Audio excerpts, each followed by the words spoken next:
Today is Easter Sunday, and the epistles of St. Paul to the Corinthians. Purge out the old leaven, that you may be a new paste, as you are unleavened. For Christ our Pasch is sacrificed. Therefore let us feast, not with the old leaven, nor with the leaven of malice and wickedness, but with the unleavened bread of sincerity and truth. Please stand for the Gospel. And the Gospel is taken from St. Mark.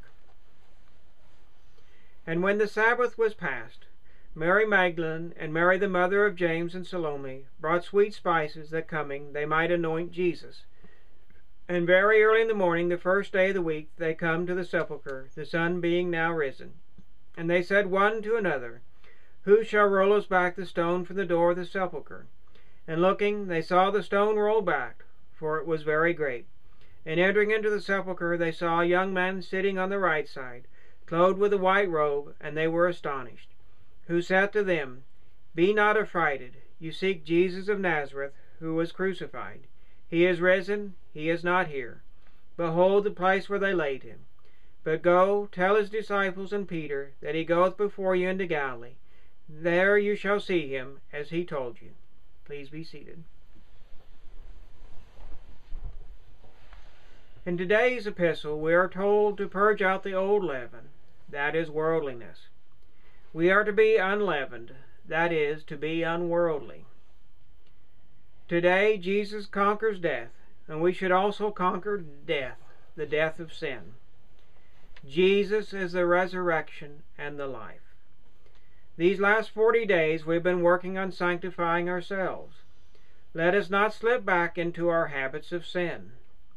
Although our fasting has ended, we must retain our detachment from the world and our attachment to Jesus Christ. As St. John Chrysostom says, Behold, even if the fasting is over, let the piety remain.